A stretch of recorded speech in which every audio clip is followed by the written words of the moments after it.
What's up? What's up? Jimmy Mack coming in with Ace Boogie in the mix. Monday Night Lights. Oh, what a podcast name. Monday Night Lights. Sick. I ain't gonna lie, it's a sick one. It's our first time in the podcast together, brother. Yes, it was. I've been in here. Oh man, it's been a while. I ain't gonna lie, I didn't come prepared, so we're coming off the top. Oh, good. I got some questions for you, Shirts. Talk to me. Do you believe sales is skill or mindset? Great question. It's a little bit of both. Kind of like baseball. What did Yogi Berra say? Baseball's 90% mental. He said the other half is physical. Actually doesn't make no sense, but it makes all the sense in the world, and that's exactly what sales is, right? It is 90% mental. Like the other half is physical. It's not 10%, it's not 20%, it's not 50%, but at the same time, it's a little bit of both, and I would definitely say more mental than physical. How do you sharpen the mental every single day when you come in? Essentially, set your day up ahead of time. So for instance, over here, we have something that we believe in called the rituals, right? Which essentially helps set you up for success and allows you to maximize your opportunities at speaking with people on the phone. So you need to have your stuff in order prior to doing the rituals. So in all actuality, I believe that coming in prepared, right? When I say prepared, having enough sleep. If you need some food in the morning, having a little bit of food in the morning, right? You need some coffee, having the coffee ahead of time, not doing a whole bunch of different stuff when you're essentially attacking your day. So I believe that it comes ahead of time in terms of preparation. For sure, and I believe that there's rituals before the rituals. What are you doing for yourself when you first wake up in the morning, right? Because a lot of people start their day, snoozing. Like if I start my day off snoozing, rushing, while I'm washing my face, I'm like, I'm late again. Oh, I'm thinking about what Alex is going to say when I walk in. And then I get in the car and it's like, oh, red lights. And then, oh, this idiot driver. It's like you're starting off your whole day with negative dominoes. How do you think you're going to come into work? You think you're just going to flip that upside down and just start a positive day at work? Almost no, impossible. It starts off when you wake up. So it's like starts off with, what is your alarm tone when you wake up? Even that stuff. Sometimes I put motivational podcasts as my alarm when I wake up. So I'm waking up to a motivational message. And the right foot. When I'm brushing my teeth, I'm listening to my goals. I swipe down on my phone. It reads me my goals.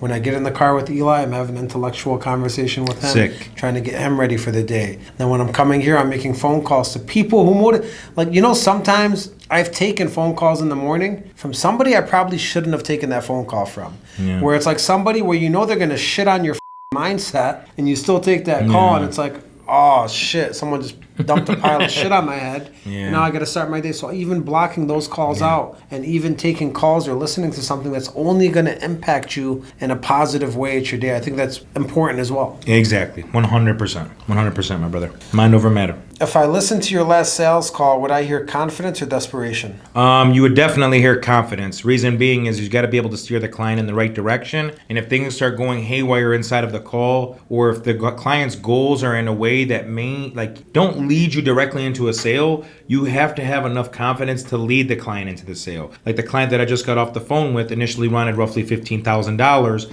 They don't have a mortgage on their home. We don't have a mortgage for $15,000 as of right now. But we have other programs, a ton of them, that are for clients here that maybe give them a little bit more cash, right? Well, next thing you know, I come to find out it's not just about doing the kitchen, doing the bathroom, and the paint in the house, right? Next thing you know, I find out they don't really have much in the savings. Next thing you know, I find out she has something going on with her daughter. Next thing you know, I find out that they would like a little cash out of the house because they were thinking about selling the house inside of the last 3 months, So next thing you know, giving them a little extra cash was actually right down their alley, and the payment was very affordable. So it's one of those things where you have to have confidence to be able to steer the conversation in that direction, especially if it's going in a direction that does not lead to obtaining the business. So I definitely think that confidence is key, without a shadow of a doubt. Beautiful, and I think you uncovered those details about the life through the confidence. Correct. Right? Because you're curious. You're asking the correct questions. So what are you asking to get to those? Because a lot of people in sales, they wonder well, I don't know what to say to get somebody to open up. Well, I don't think you're really trying to say something to get somebody to open up. I think you genuinely want to understand their life so you could customize the perfect solution for them. So you're asking the right questions because you're aware and conscious, right? Correct. And you need to know how long somebody's going to be in the home, right? That was a huge variable because when I found out that they wanted to sell the house in the last 3 months, I ended up finding out that it wasn't them wanting to leave the house. They just wanted some extra money, So if I never asked them how long do you plan on living in the home, I would have never ever found that out. Also, asking how long they've been looking into things matters, right? Have they just been looking for a day, 2 weeks, 3 months, whatever the case may be? That also matters because this is something that they looked into a few months back. They gave up on it, thought about selling. Now they're cycling back to it. Next thing you know, I have the perfect solution put together. I obtained not only the business, but have the card ordering for the appraisal, and I'm just waiting on 2 separate documents. So it's one of those things where sometimes small questions lead to success. That's the best way to put it. Beautiful. Well, me and you have a long journey together. We started off at Rocket together, 10 years ago probably. And you're a high-level person there. Then you worked at a couple broker shops out there, and then you came here.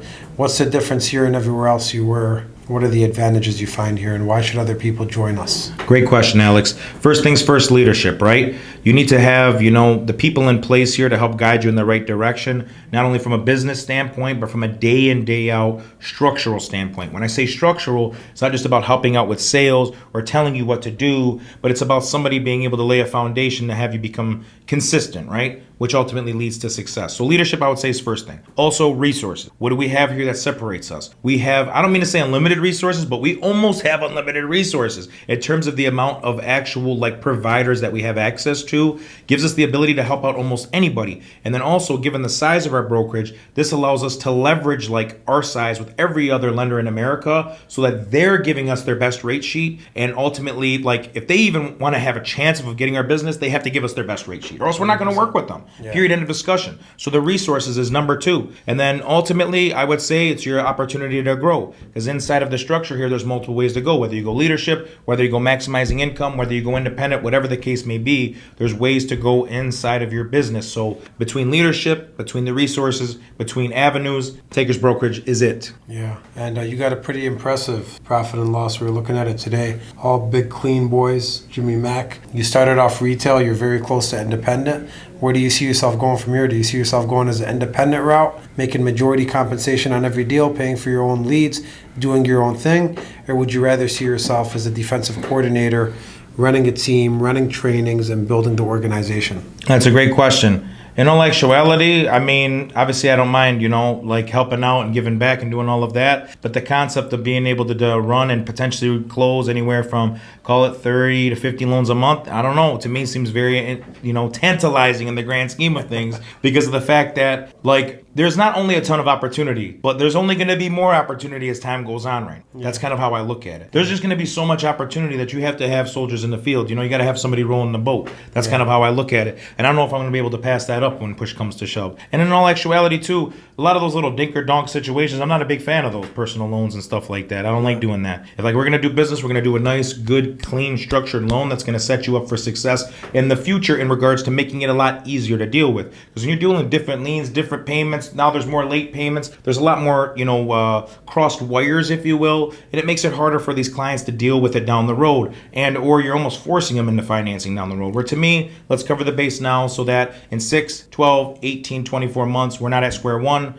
we're at square 10. Beautiful. What's the craziest loan you've written with us? Oh my gosh, the wildest loan, I don't want to say the individual's name, but to make a long story short, not only did he want to stop making payments multiple times throughout the loan, he barely had a 620 for qualification. On top of that, it took us almost 3 weeks to order the appraisal. On top of that, it got to the point where he was relying so much on this loan that if it didn't close, he was going to be out of business, and he was a truck driver, okay? Now, this loan did take 60-something days to close, which ended up being darn near 3 months because we helped him out at the end of the month, and then it took 60 days from the end of 1 month, so it almost was 3 months to close darn near. And then on top of that, when we did his appraisal, they said that his windows were not up to code.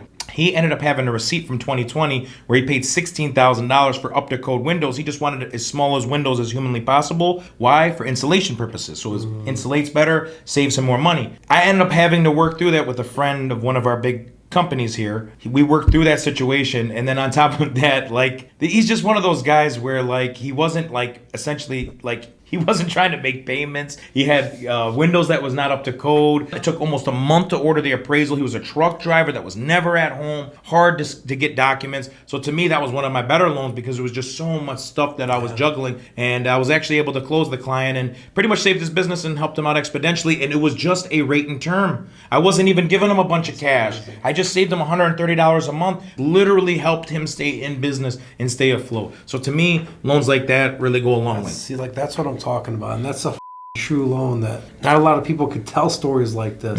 And you have multiple stories like this, there's a lot, which makes you the man that you are in this game. That's why I say, you're Jimmy Mack at your prime right now, which is awesome. What's most comp you've ever made on a loan here? The most comp I would say was approximately, I think it was like 18,000. 18,000 loan. Clean. Correct. Nice, good, clean. And you know what? I may be able to help out the client in 4 or 5 months. That's how fantastic of a loan it was. Yeah. Who works your book of business? So I work my book of business. I have everything essentially dialed in under certain stages. So we don't take your leads and take them to a carry team. No, not at all. Your leads stay with you, which is great. You status the leads accordingly. You put them in your closed file. You retread. You work them accordingly. And then whether you can help them in 6 months or not, right? You're the one that's actually following up with the client. You're keeping the relationship, ultimately maximizing your business down the road. So a lot of these like retail bankers or even credit trigger bankers are trying to come over here. Do you think they would struggle here? Because I feel like this is the NFL and it's like nobody's ever gotten access to this much. Like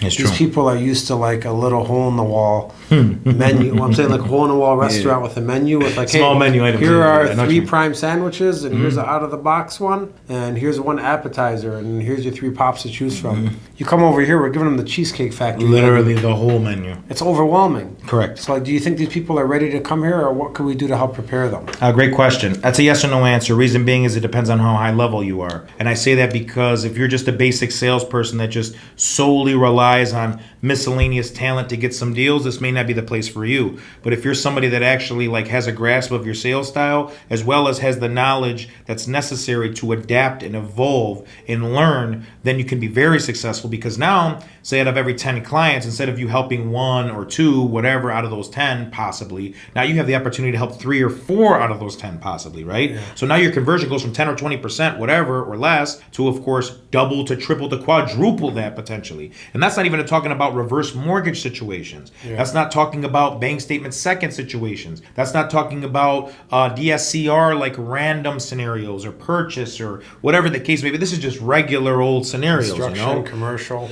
Correct. So there's so many areas of opportunities to maximize the lead in which you obtain, and that's why here, whether you stay with one model or the other, it's advantageous for you one way or the other. I think the biggest thing is they have to come in here and say, Ace, I could sell all of this? I'll sell it, man. I'll figure out the rest later. Just put me on the phones. I need somebody that tells me that for me to feel like they're ready. Not like, Ace, how do I sell all of this? And what are these things? And I need some time. And correct. Oh my God, it's so overwhelming. We don't need those people. Correct. We need people that can eat work, that say like, I'll sell it. Just give me an idea of it. I'll gain the commitment, build the relationship, know what they want. We'll figure out the rest later. Correct. We got the Tom Brady's here that can send you the right direction. Whether it's me, Jimmy, Bailey, or even our scenario desk, we got your back with that. So you just got to come here hungry and ready to go. Exactly. Sell first, ask questions later. That's pretty much the name of the game when push comes to shove. And we have the resources at place to help you out with all the small stuff. Because in my honest opinion, like gaining the commitment from the client is probably one of the most important things. If you don't have a commitment from the client, what do you have, right? So get some documents, right? Make sure they have your name and number and they know exactly who they're speaking with. Send emails, right? Get a breakdown of the loan. Things of that nature. So definitely ways to For sure. Last question. What's the biggest difference between working credit triggers to coming over here working with our exclusive lead sources?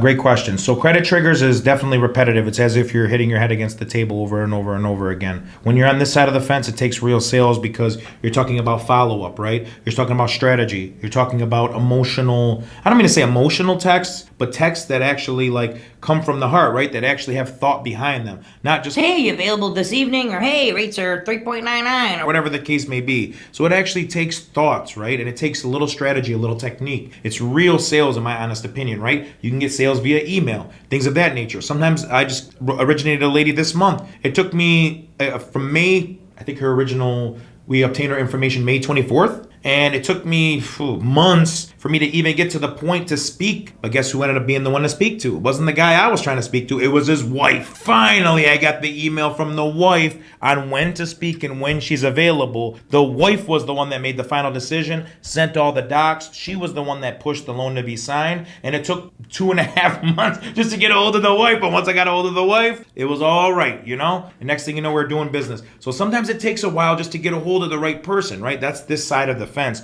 You're not just worried about, can I get the business inside of this next 30 minutes to an hour? It's not the same game. It's a different animal altogether. And also too, like you can get back to the real sales style, right? Where you're actually getting real benefits from the client, really figuring out their goals and structuring something that's perfect for them compared to just looking to chop their rate or chop their cost and, looking to just get them to sign real quick when they barely know what the hell's going on. So it's a different side of the fence for sure. And I think it's more advantageous without a shadow of a doubt, day in, day out. Like if I was gone tomorrow, what would be the most valuable thing that would stick with you from me?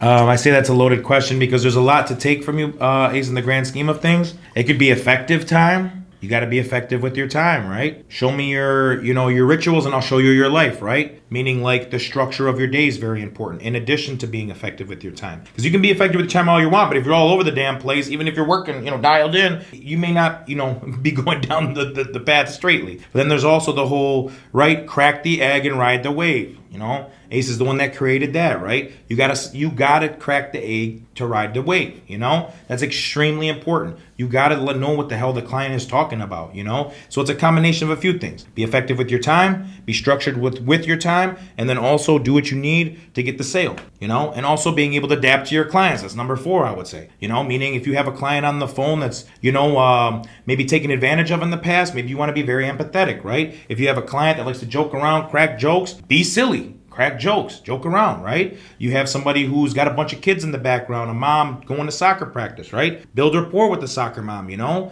have to try to big time her. Maybe you have to pitch her later on in the day with her husband. Maybe you can't pitch her right then and there, but maybe you just get all the information right then and there, So obviously adapting to your clients on a consistent basis. So it's kind of a little bit of everything. There's like 4 things. Beautiful, man. Well, I appreciate all of that. This was actually a secret interview. I want to tell you are hired for 2026 Takers. Takers! No, for real. Defensive coordinator 2026. We'll have you a salary. I need you teaching classes and I need you to speaking to all the new hires that come through. Oh, no way. Yes, sir. Oh, no way. Just proved that, man. This was fire.